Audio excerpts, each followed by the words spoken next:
A new book coming out soon. Former New Jersey Governor Chris Christie, that's the bridge guy, says nothing could be further from the truth. According to excerpts from Christie's book obtained by Axios, Christie, who was fired as chairman of Trump's transition team, the guy who hires people, writes that Trump was a revolving door of deeply flawed individuals, amateurs, grifters, weaklings, convicted and unconvicted felons who were hustled into jobs they were never suited for, sometimes seemingly without so much as a background check via Google or Wikipedia. Christie adds, a handful of selfish individuals sidetracked our very best efforts. Well, in particular, Christie focuses on the president's son-in-law, Jared Kushner, who he blames for his firing during the transition.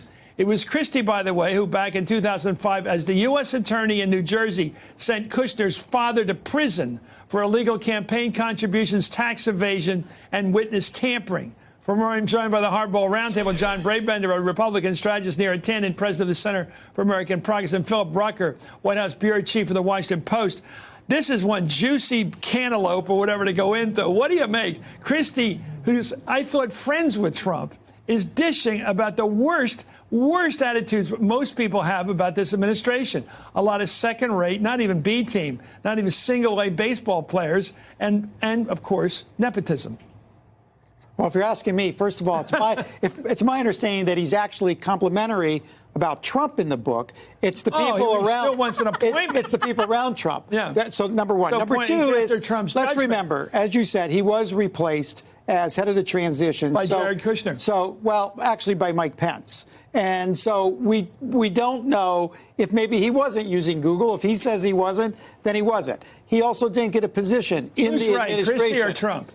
Well, I don't know what the question about. There are a lot of third-rate hacks in this administration. But you got to understand, it's not this administration that there are problem getting people. A lot of qualified people, frankly, don't want to uproot their family and come to Washington, D.C. these days, where it's an incredibly hostile situation. Can I tell you something? On every Mary knows that the line of Democratic people waiting to get back into power is long. Well, they're all running for president. I mean, I thought what was interesting was the line unconvicted felons. So I think it's fascinating that Chris Christie, who claims to be friends with the president of the United States, says that he has unconvicted felons who work for him. Okay, let me ask you this. Do you think this was helpful to the president? No, and I think if he's a friend of his who has a great feelings about the president, why would he do something that's not helpful to him? Maybe he's telling the truth. Or maybe he's trying to sell. Do you think maybe he's trying to sell books? Do you think maybe this has something about hawking books for money?